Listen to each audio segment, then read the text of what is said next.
All right. Welcome back to episode 2 or 3 of this. I'm not even sure.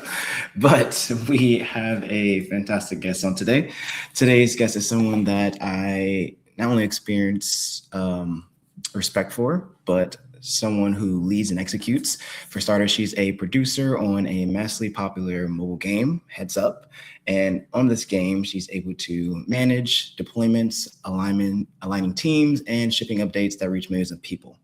Bring over really decades of experience with tech and gaming and working across everything from AAA titles like Madden, NBA, UFC to mobile, indie, and even large scale tech products.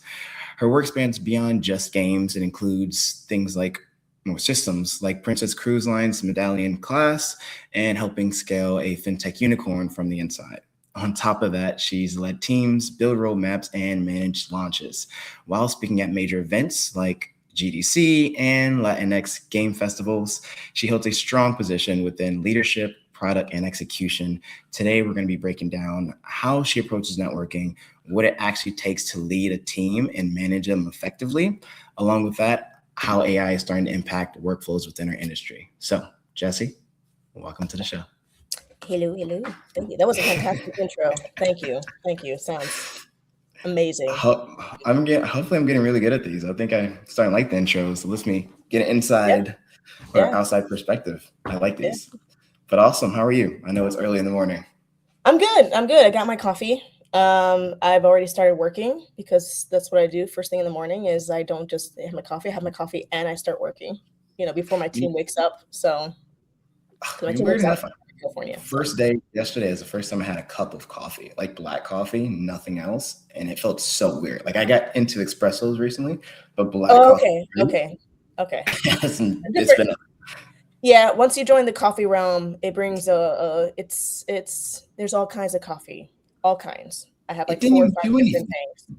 Like espressos hit me, and so compared to that, it was like water, basically. Yeah. At that point. Yeah. All right, but since you have your morning coffee, hopefully your brain and neurons are firing at full speed. If not, we'll make it work. Yeah. Well, I think the conversation is going to help for sure. So I know you have some questions.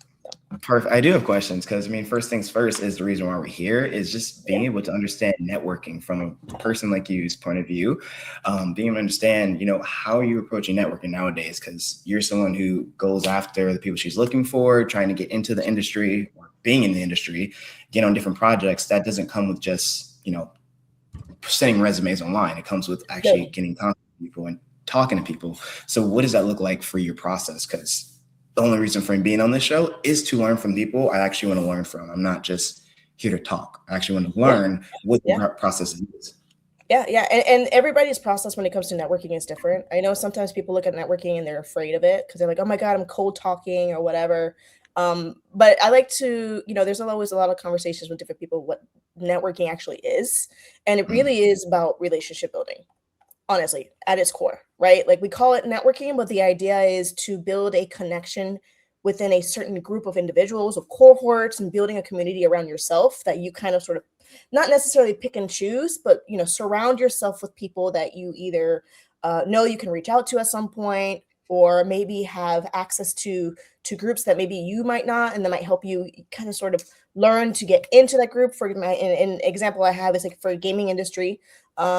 Right? It's not about, first off, it's very small compared to other industries, right? And so this is very high demand. Everybody wants to work in games. Everybody wants to build games, right? It's the, oh my God, this would be so cool.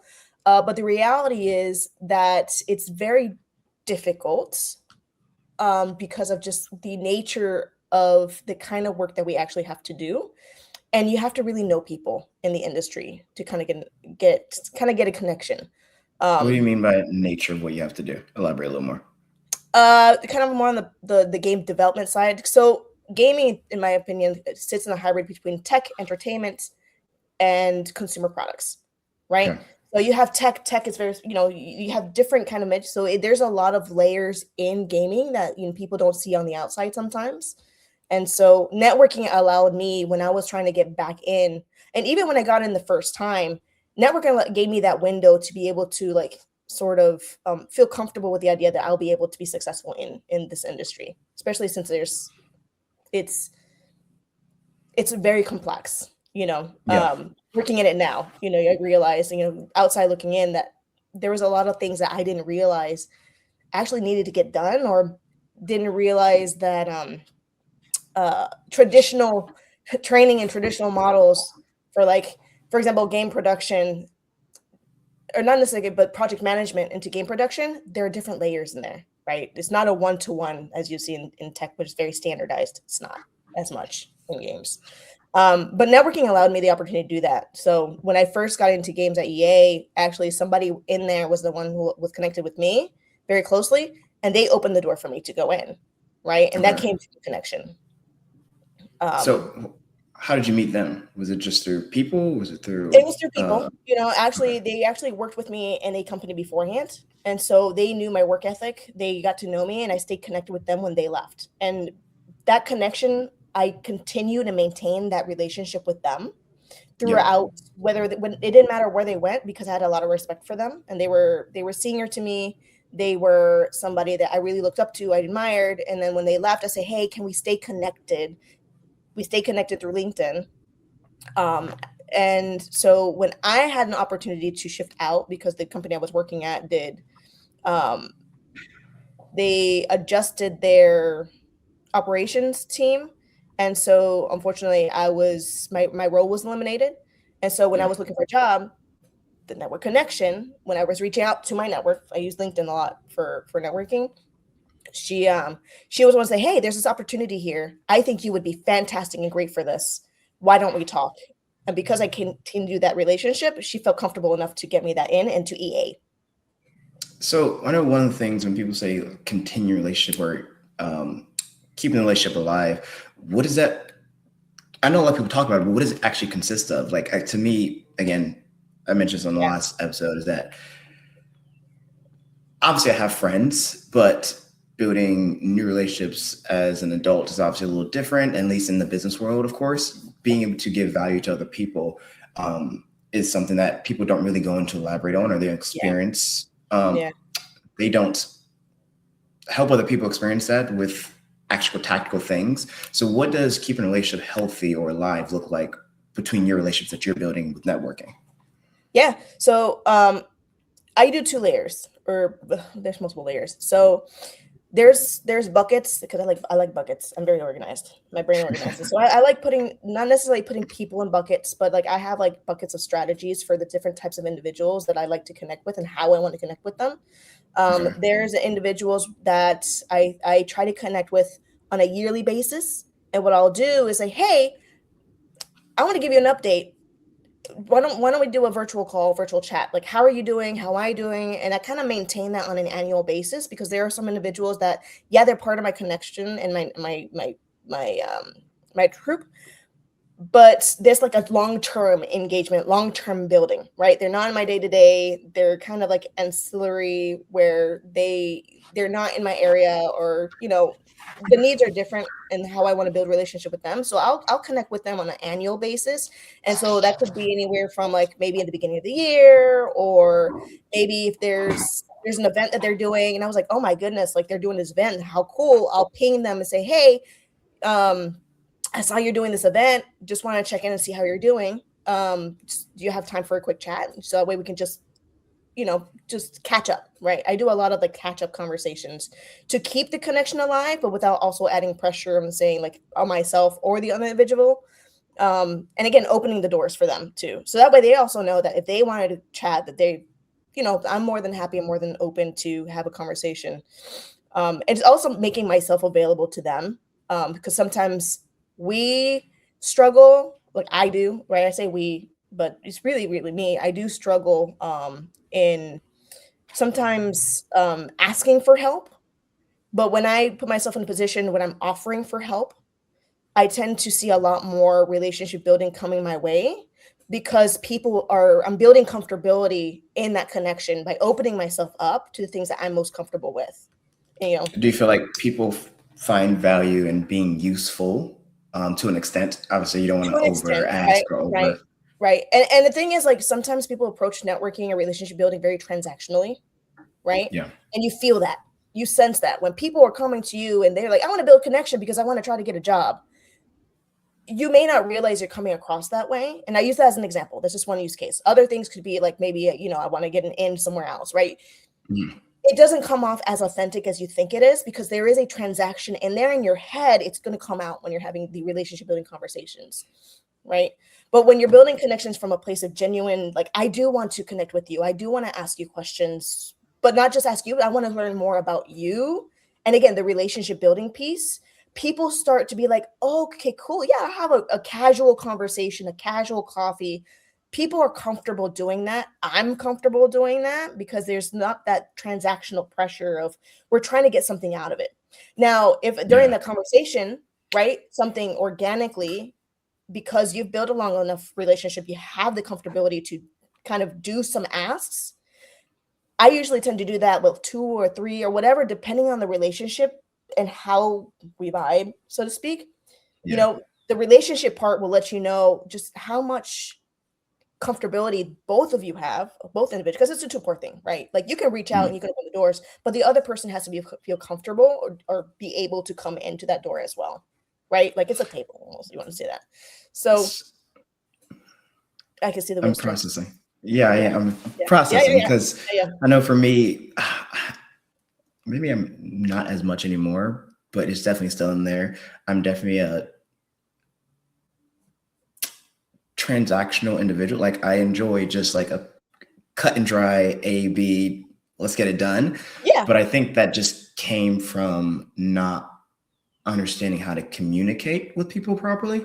And so with transactional, it was less talking, less communicating, more of you want this, I need this, you want this, you want that, whatever it may be. It was A and B, Yeah. done and Yeah. done. And Yeah. I think recently being able to communicate and network with people and starting to get a feel for what holding a conversation feels like outside of the transaction, it's gotten me a lot more comfortable with not being transactional. And I think I'm Mhm. starting to experience that and starting to actually grow my network because of that. And so I Yeah. definitely understand what that means now more than ever than Yeah. before. Yeah.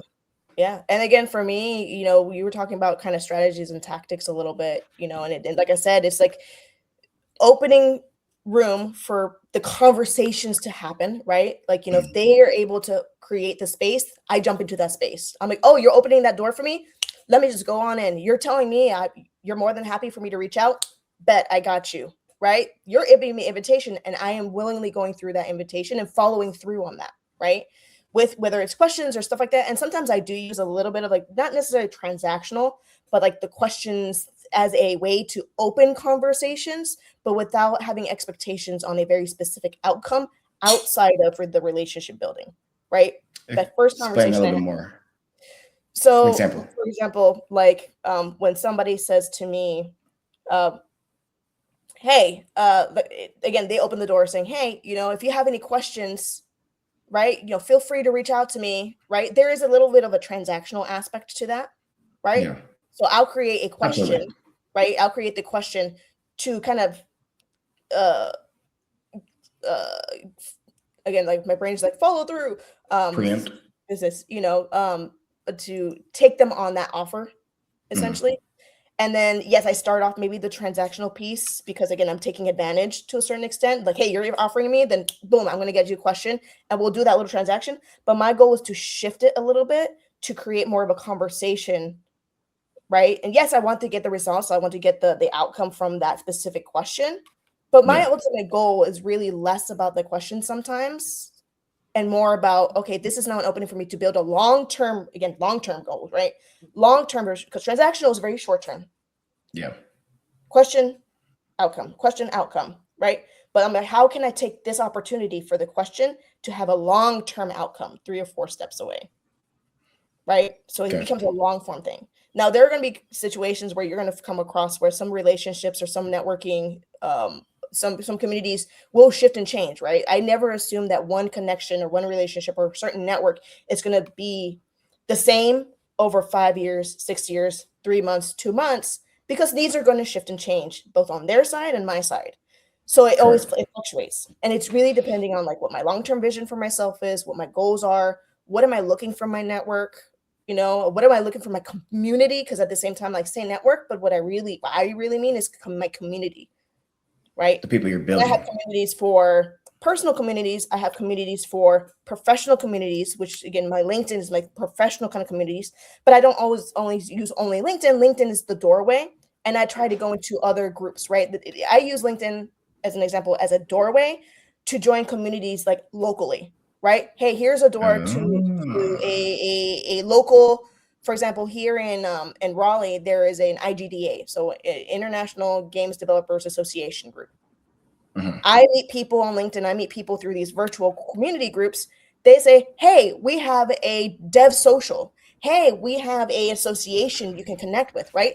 Now I have a physical location to build a physical relationship on top of a virtual one. It started off virtual. It started off Yeah. maybe in a coffee shop, right?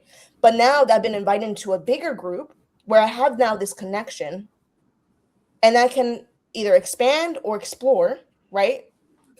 How that can both add value to me and how I can add value to that, depending on what my missions and my goals are, right? IGDA has a lot of studios people. They're also connected because again, it's like I was mentioning earlier, the gaming community seems and is pretty small. So the Yeah. more you're involved, the more you start seeing the same individuals and people because they stay there for a while and then they move around from studio to studio just because we work on projects and you've seen like a bunch of layoffs, so people are always moving around constantly.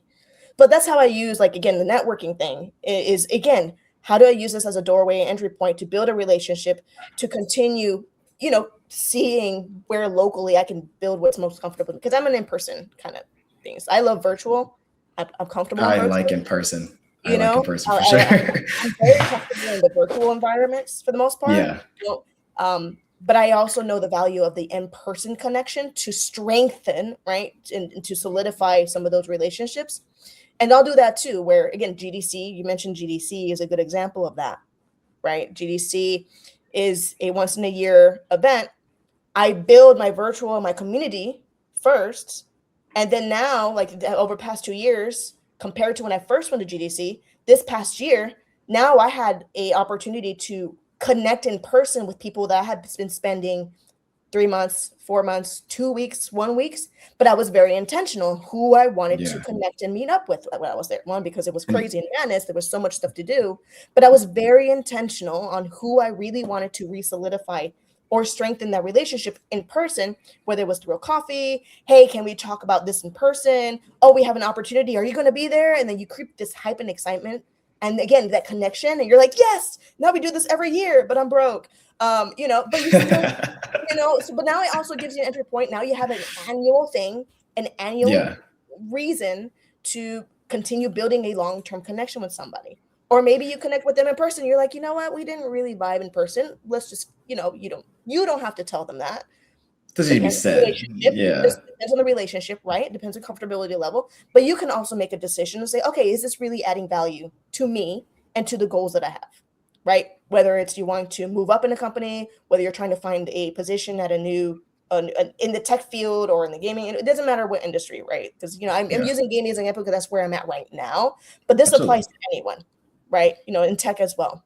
So So, what, just out of curiosity, how does communicating with people you're trying to connect with or network with differ from how you communicate with the team that you're managing? Because ideally, at the end of the day, you're still showing the best version of yourself, but one has to be a little different than the other.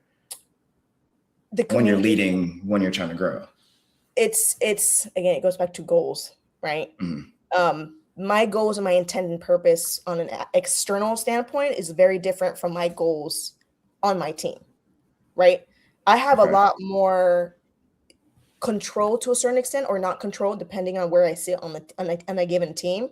And so building, it still goes back to, again, nature of the work that I do, building relationships, building connections with my team to understand what their needs are and addressing those. Again, I'm coming from a position of a leader, not necessarily somebody who's like doing the work, although like Absolutely. I do work. But like my relationship building has to take a very different sense of, I am now coming from it from a, I am here to not to facilitate my team, right? Yeah, I can help them, but again, the leadership that I have, like I'm more of a facilitator and more of an empowerer and I still use that same, that's just my personality, right? Like even when I'm networking, but like my intent is different.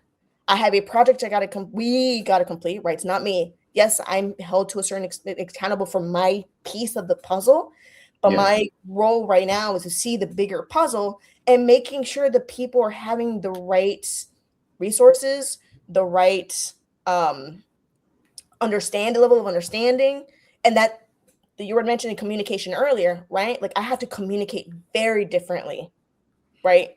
I have to ask a lot of questions, and it's still not transactional. Yes, I'm Yeah. still looking for an outcome, but it's more of a uh, like I said, for me, like I'm really, really like I gotta get to know my team very, very well, right? To know how they work, what they like to work on, what they respond to best when it comes to when they're under pressure. Like I Yeah. have to really get to know my team at a different level with a different focus and intent, because my goal is not to be their best. It sounds awful, Not but to be not their my goal. buddy. And realistically speaking, my goal is not to be a best friend to Mhm. that extent, right? I need to be their whatever it is that they need in that moment as a leader. I need to, whether it's, do you need me to help mentor you? Do you need me to help give you the information? Do I need to hunt down somebody to give you the stuff that you need? How do I empower you to take ownership of your responsibilities? Do you like the responsibilities, right? How am I going to get this thing done? Because we're all on the same page here. How do I make sure we're all on the same page? That could be creating briefs. That could be creating tickets. That could be creating, an email or again, what tools can I use? What tools can I pull from? Right? What tools can Yeah. I get approval to buy or not buy, depending on who owns the budget? If I have the budget, then like, I'll own them to do those things. La la la la Yeah. la. But at the end of the day, like that communication style, you can already tell like the intent and the goals and the questions and the relationships that I need to build, I have to build to understand the needs of my team from a work perspective versus a personal perspective, right? It's completely different. Now, if I was a sales dev, right? And again, like sales, somebody who works in sales, Yeah. then LinkedIn and those experience of building connections and building networking externally, that it's very similar to a certain extent because there is a That's transactional, where my right? thought process was, because coming from the world of sales, like I was always taught you're always selling yourself, whether it be with people you're trying to connect with, or even to your spouse, or even to your team. You're always trying to sell yourself. And so The in product, the my product, head, whatever exactly. the product is. Again, yourself is a brand, as a product, yes. But if you're also doing sales from a product perspective, your goal is not just selling yourself, but the product behind you, because your goal is the product, the thing. I'm confused. You lost me. I lost you. You did.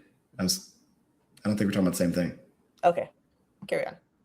I was gonna say, Yeah. in terms of like communicating with people. Oh, sorry. Let me elaborate. Influence. Okay. So the goal is influence. To say influence and sales interchangeably, but ideally, if you're trying to sell someone, you're trying to influence their decision. If you're trying to influence someone, you're trying to sell them an idea. And so, if you're trying to connect with someone, you're trying to sell them on the idea of you're a good person to connect with. If you're trying to sell your spouse, it's the idea of you should be with me other than everyone else. If you're talking to a team, you're trying to sell your team on the idea of, hey, I have this reputation and proof of concept. I'm the best person to list to for this particular thing. And so I think when it Interesting. comes to communicating that way, that was my thought process of I need stacks of proof of concept in order to sell this person on the idea of me. But it also gets conflicted when people tell you like, hey, in order to connect with someone, in order to connect with your team, you have to be able to ask them questions, but think more about what their needs are versus the idea of trying to sell them. Like it completely swapped on its head. That sounds a little confusing, I know. I know what you're saying. I think I'm understanding some of the differences there. Because I'm not trying to to a certain extent, again, this is the difference between sales, right? Some I of think it comes back to the those transactional methodologies thing. and those strategies and those Yeah. tactics, right? Again, it's very a tactical, strategic approach for what you're trying to identify. Again, the goal is like, when is a good time, and I'm processing out loud, so bear with me here. Go ahead. Trying to figure out like, when is the proper time to do like a salesy kind of like validation type of pitch Okay. versus the empowerment versus the thing, right? Like, there is, yes, credibility is important, right? Yes. But credibility comes also with trust. And what I'm talking about is the trust factor, right? Okay. Yes, you're selling them, but you're not necessarily selling them on you. You're trying to gain trust in you in delivering whatever promise you're trying to give, right? The sales is the word, but it's really about building trust, that they can trust you to deliver what you're saying you're going to deliver on, which sales is just like the way of doing it, but you're trying to build credibility Yes. and trust. Those are the two things, right? It's less about the sales, but more about the trust. And then what it looks like on a team is like, it's less about salesy, because I swear, like, it's freaking hate sales. I get it. I was in marketing for many, many years, right? So I know about marketing. I know about the psychology of, trying to build credibility to gain trust within a market, to sell the product, right? Sales is about selling the product, and you do that by trying to build credibility and trust, right? On the team, I have to build credibility and trust in my skills and guiding them and leading them or helping them in whatever fashion, whatever the need needs, to get what the project needs, right? Right now, my goal is yes, on the team side, but it's getting the project done. So I gotta, to a degree, sell them on the idea on, it's great if we got this project done, right? It's less about selling them on the idea of the project itself, because we've all agreed to it. You may not like every freaking idea, or you may have great ideas as well on that, right? Because projects will shift and change, which is where communication and involvement of the team, involvement of the client, involvement of the partner within the given process is critical and important. I can sell them on the general end outcome to a certain extent, but throughout that process, communication wise, I still have to at every stage continue building trust and maintaining that trust, right? It's not like one and done, right? Like, oh, salespeople just say, I passed it off to marketing. It's now marketing's job, which happens a lot. It does happen a lot. I've seen it a lot where they're just like, hey, It does. I told them all this, It I told them all does. this. And that's where communication across multiple teams, depending on how big and how small. And again, we're going into a different rabbit hole here, but to kind of trying to, yes, there is a difference, but at the end, it's those two key words there, right? It might look different on the outside, but because it's just depends on the needs of what you're trying to achieve, right? What's But the outcome? I think you just opened up another thought process for me in terms of how a business operates efficiently. Like you said, marketing and sales are used to influence, to sell the idea of working with someone, but the product, the actual internal side of things, is how you actually build the trust, how you actually keep a customer long term, versus just, here, the sale is done. Okay, what happens afterwards? Are you going to be able to keep that client because they trust you and they want to actually have a relationship with you? Or are you going to lose them because it was really transactional and your product sucks and you weren't listening to what they need and you weren't communicating with your team and building that trust with them on their side to make sure everything runs appropriately for the end result, which is good product, good clientele, good book of business. So I think my mind just opened up another gate. Good results. That operates. You can't forget the good results, right? The results are what's also going to show. So you just touched on acquisition, which is the first time people coming in, and retention. Yeah. Essentially. Yeah. Yep. And again, those beautiful business words. And the retention piece sometimes gets lost, especially when people who are working very front facing, front center, it gets lost. Marketing things, right? And not just marketing, right? Because marketing includes all of it. I mean, I can go into a freaking marketing rabbit hole, but we're not here to talk about marketing, right? We're more about talk about everything, my guy. Management of things. So, we're here to talk about everything. We're talking about everything. All right. Yeah.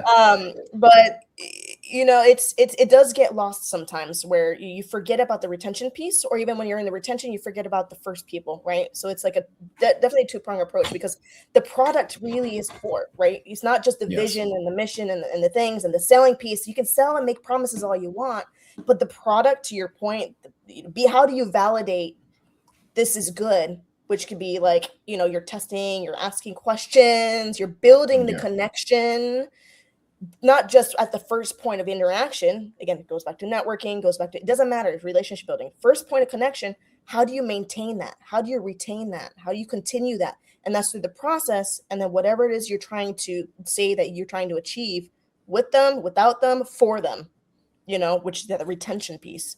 And it is a long, this part, the little acquisition part, it could take maybe 1 day, it could take 5 days, but the It's like a month.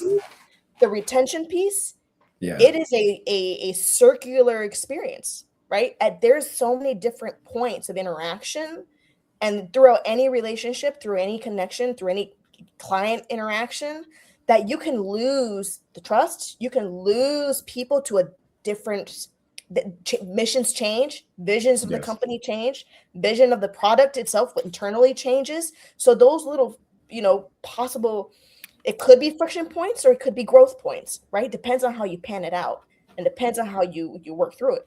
Same goes with a project, right? Project in the very beginning might feel really long, right? Like, oh my God, we're doing research, we're developing things, we're coming up with the concepts and ideas, and we have our points of contact.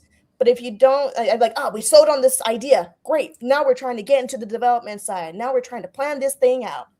At every single point, you could lose somebody just because I got sold on the idea. I'm like, yes, we want to build this thing. We got this thing. We all have the money. Here you go. Go ahead and get started. 3 months down the line, you're sold. You sold it. I sold you on this beautiful idea. Here's the product from this other thing. Do you like this? Yes. Looks pretty. Once. Yes. Now, when do you deliver? 1 year from now. Great. Got it. But you get 3 months down the road, and then you just gave them 1 or 2 things, and now your client is like, well, where's the rest? You're like, oh, we're still working on it. Or again, there's a friction point now. Yes. Or maybe what you thought in the beginning, both of you were just like, the idea here, the idea, we're all on the same page. 1 month later, somebody saw something on TikTok, right? And be like, I want this in the thing now. How about this idea? Now you just ended up changing the entire project. Big change. Oh, it could be, it could not be, right? We're communication and relationship building, like how confident and how comfortable are you in that relationship to be able to either make a decision on changing it, and then how does it impact, or maybe just be able to be comfortable having the discussion of like, you know what, not good idea, sounds stupid, or hey, I like where you're thinking, but even then, knowing each other and sort of what you respond to, and also informs how you communicate.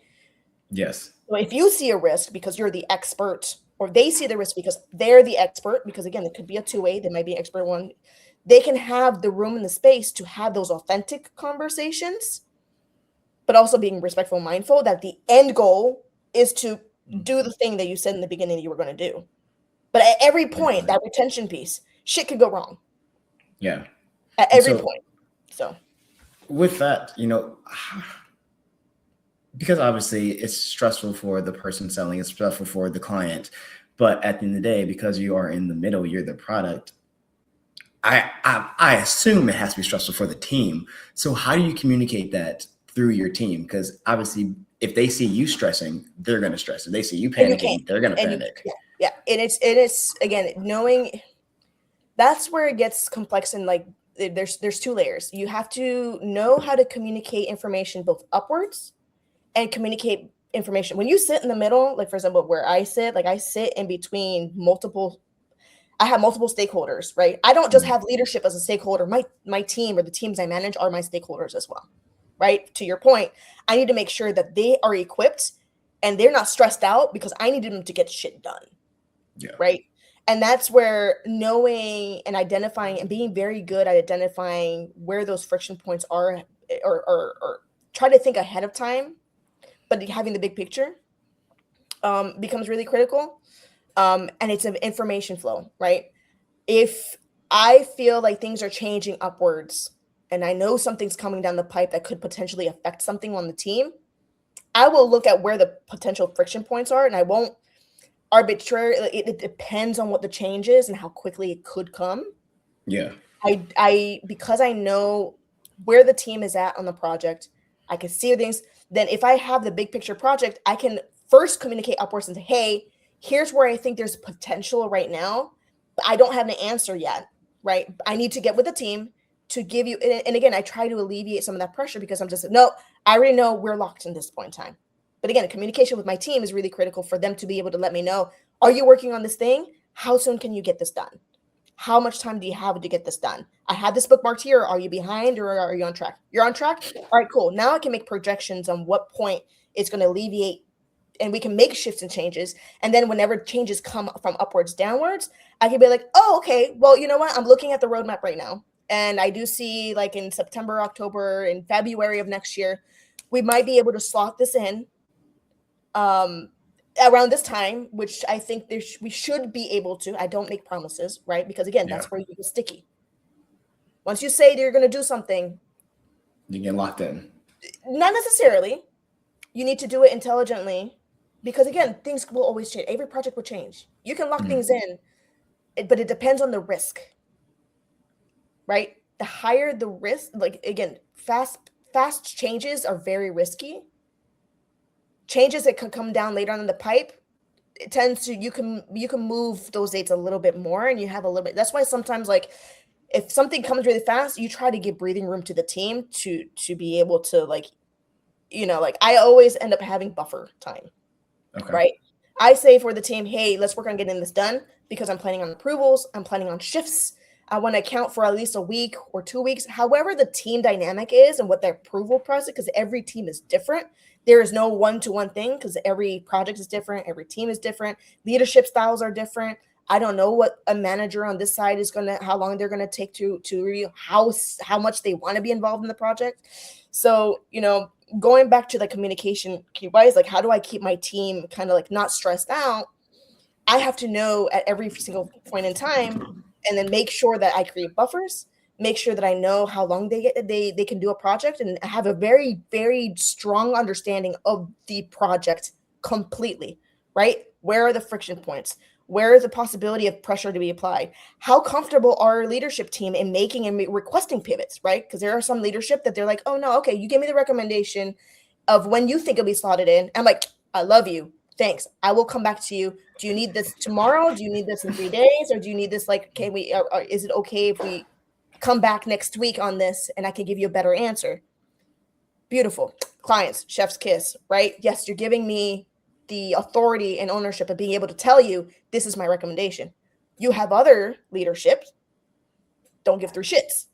You will have that. There are CEOs and founders and people out there. They need to get the stuff done. They have a change in shift. They expect you to do that in 24 to 48 hours. Why? Because they have a business deal that they got to run through in 2 days or 3 days, or an investor's breathing down their neck. And then the investor's asking them something. Again, there are so many multiple layers that could impact that pressure downwards. And so I need to be very, very open to pivots. I can't be too fixed, and I have to be aware that things can happen and will happen, and there's nothing I can do to stop it technically, but I can kind of try and create enough breathing room and that for the team to be able to move faster. And that comes again with knowing what they're working on in the moment.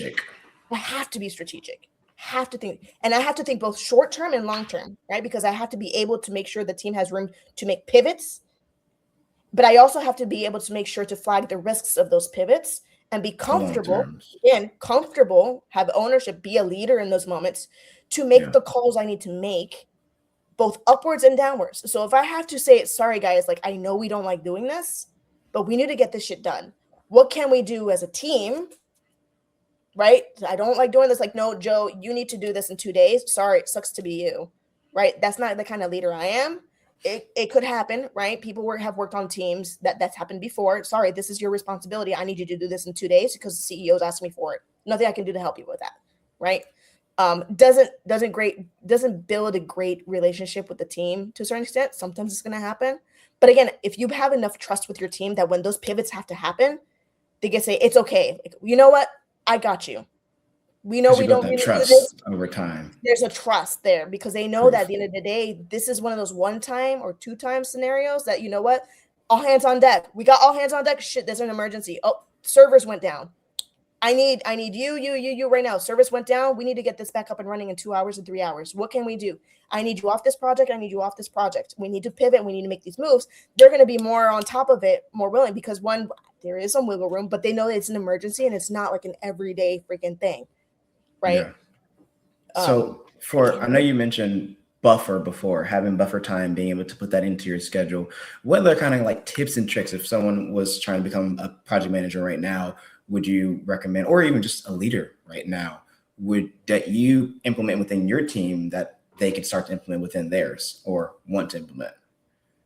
Man, my brain is just like, be a good active listener, right?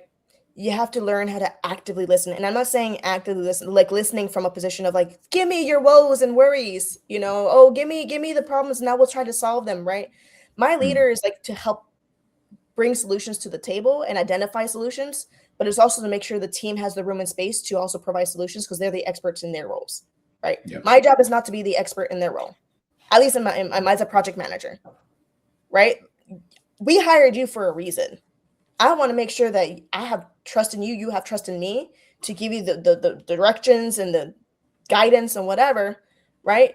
And I need to be able to actively listen and asking the right questions in those moments where blockers come up, where, hey, I'm stressed out about something at home. All right, I get it. How does that impact the project? And how can we work together to make sure that you're still capable, you have the room to be able to do what you need to do and get the stuff done, but also, again, addressing your needs as a human being.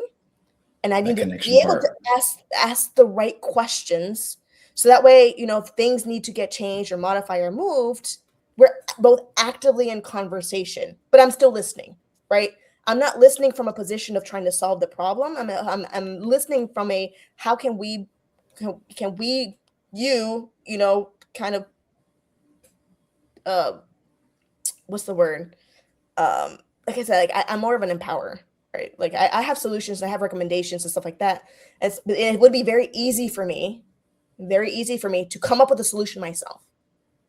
But I need to lead the horse to water to a certain extent, right? I need to trust you that you can come up with a solution on your own. I have a solution, I have a recommendation, but you might have something better that I'm not thinking of. If I'm listening for the intent of giving the solution, of listening to solve the problem, I'm not really listening, right? I'm not listening to what you're telling me. I'm not listening to what you're saying. I'm not asking the questions in order to gain a better understanding of what the problem actually could be and then processing, right? Because he could be saying something, but the problem could be something deeper. Yeah. Right? Sometimes I ask, it could be 3 layers deeper. What you see sometimes is a result of something that's much deeper. And the deeper piece is the stuff that I need to figure out. Okay, you have this problem here. All right, cool. Why? Okay, cool. But why? And it could be a process issue. Hey, I'm not getting information, whatever. Okay, cool. Well, just talk to Sandra in the corner. Oh, well, no, Sandra's not available. What do you mean she's not available? Oh, okay. On the surface level, it could seem like, well, Sandra doesn't know what the fuck she's doing. She ain't answering questions. Like, she knows she should be available, right? Again, I'm doing hypotheticals. This is not a real situation, right? I'm just making stuff up right now. Yeah.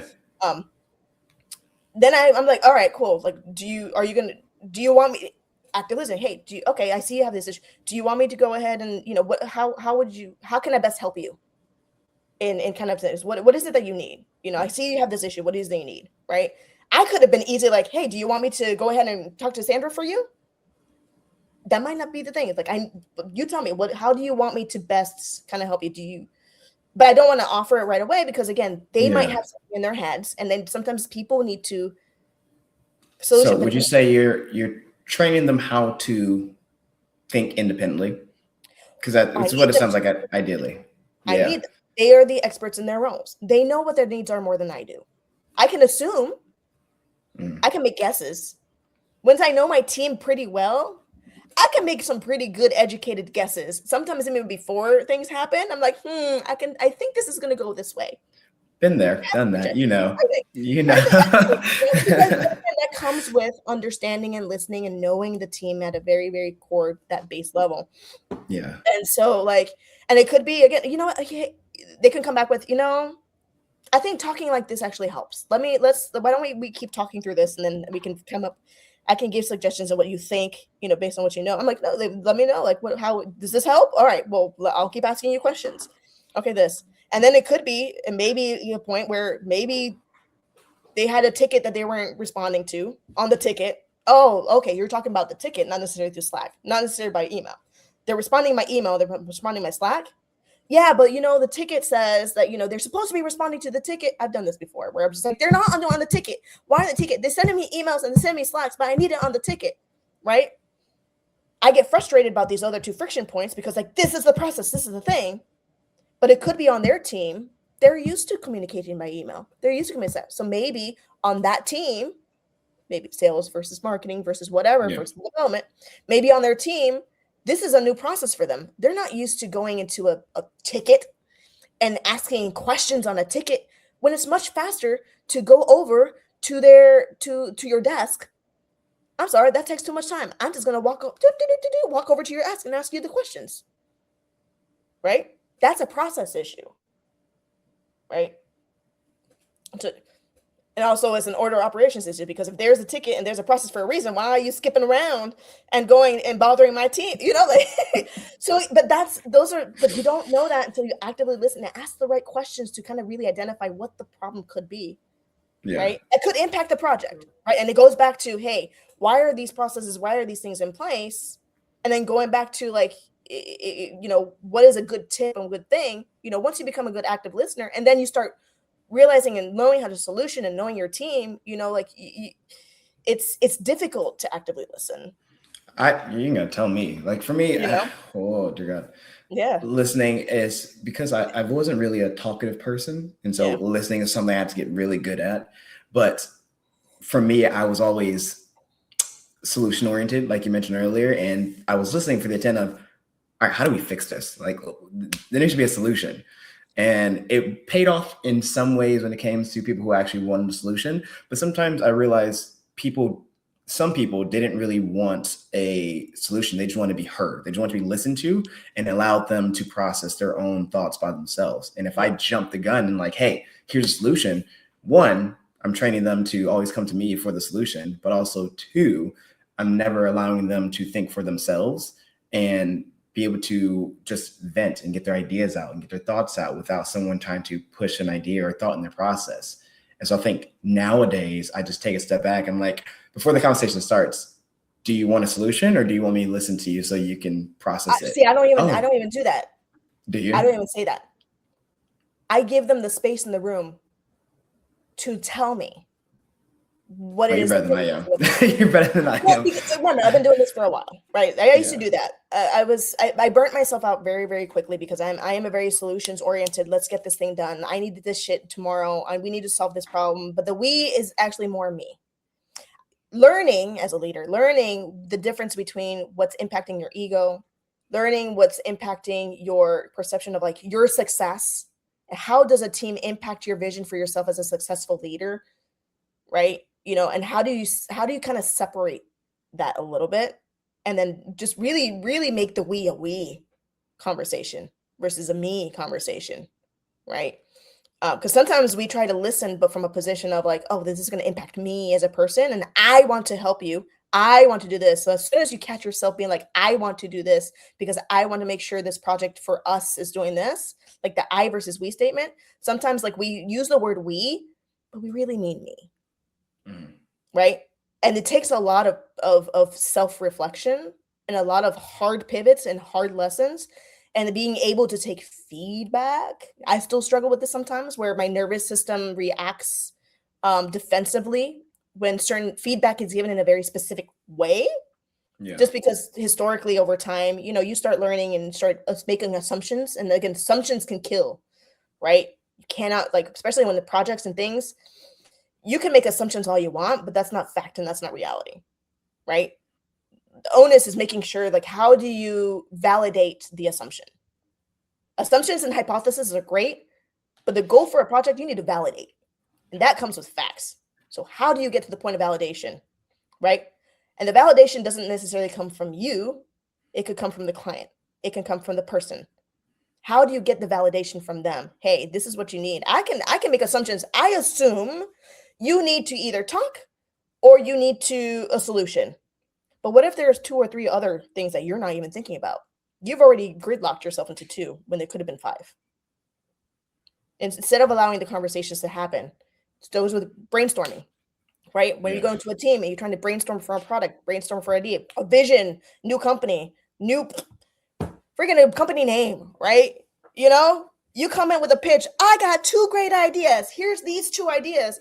But now you've instead of bringing all the ideas to the table in the beginning, you've led with 2, and now some people are going to be fixated and assuming those are the only 2 options you have available, right? Versus saying, hey, how about everybody separately come up with your ideas, and then as a team we'll come together and share the ideas, and then we'll discuss, right? There's a time when one is good, depends on the leader and depends on what the expectation of the leader is, and other times where you really need to do the creative thing, right? It goes logic versus creative, right? When you how depends on how long you have to do things. Sometimes you need to do things quick. Sorry, Joe. Like, I got 2 ideas. This is the first 2 ideas. We got to get this shit done. That's what we get. We can figure out stuff later.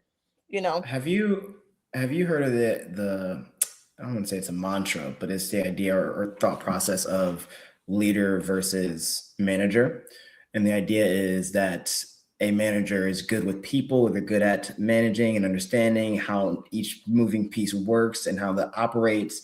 And then a leader is a person who's like, I just need to do it first and then have people follow behind me exactly the way I did it before.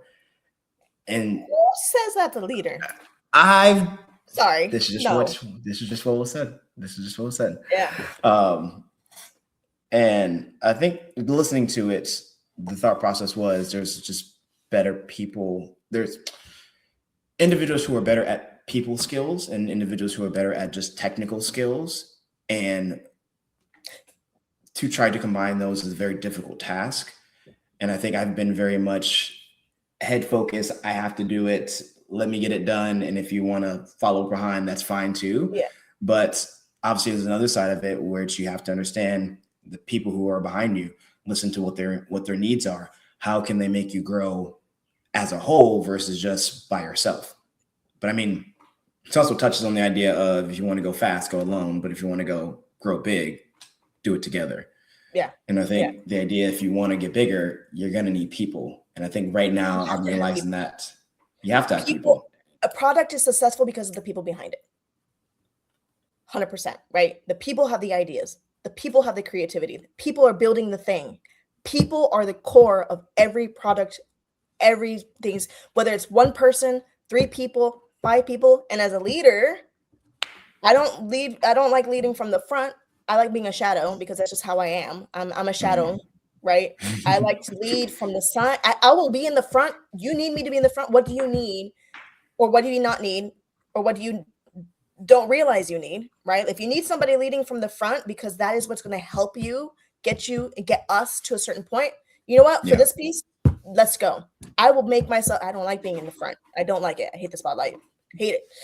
But if the team needs it and needs somebody to take ownership of something, because if somebody has to own the thing, they have to own the vision or own the delivery point, then as leader, then it's my responsibility. I have a responsibility to make sure that I am leading them in the way that they need to be led. Not necessarily what they want to be led, because sometimes people don't know what they want or what they need. They know right? It's not everybody. It also depends on the dynamic of the team. Sometimes the project doesn't need a single. Actually, I take that back. Every project needs an owner. Not 20, not 30. You need a guiding light. You got a messed up. Yeah, you got a messed up product. Right? Because again, listen, Linda, listen. And there are people, and the thing is, people have to also understand too, not everybody wants to be a leader. And it's okay. Not everybody wants to be a manager. That's okay. I need my workers, man. I need my experts. I need my specialists. I don't want you to feel that people have different personalities and different strengths, and play to your strengths. right? That is But as probably a my leader, like, I need hardest to know thing right what those now. strengths are. I need to know what the strengths are so I can bring them out. And if you have skills that you want to build up on, then let me help you build it up, right? That goes like you're saying the technical side and the soft skill leadership style. Yeah. You should, at a certain point in your career, your experience, those hard skills, the technical, comes with experience and knowledge, right? In the very beginning, you're not really going to have that, so you're going to falter. And as a leader, you can be a leader and still be a manager. You can be a leader and still be a worker because you're owning your task, you're owning your role. You can be a leader in that role, right? I've learned this I went to a leadership program when I was at UCF in Orlando, the university I was at for 2 years. And then at every single point when I was involved in organizations and secretary or whatever, or even every role that I took on, I used the mindset of a leader to be able to help my fellow teammates identify issues and support my leader. My goal in every role and responsibility was how do I make sure that in my role, I am the expert in my role, and that way I can alleviate pressure upwards. Again, my manager was my stakeholder, and my team and the project were the things.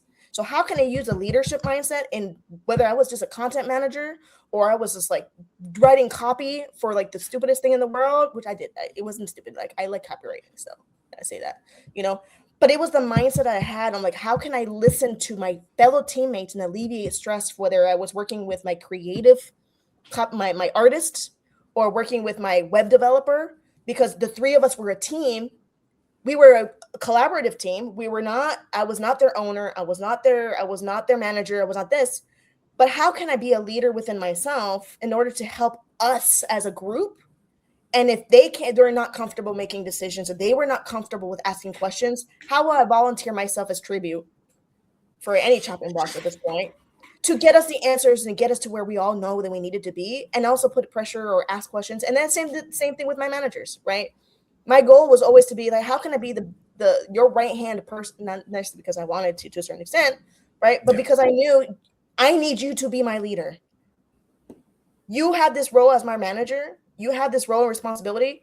You are trusting me to have responsibility on my role and this specific task and this specific piece of the bigger puzzle.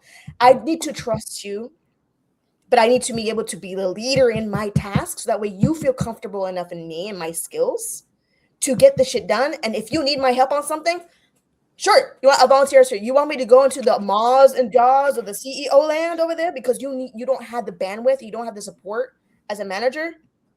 You're not afraid to get your hands dirty.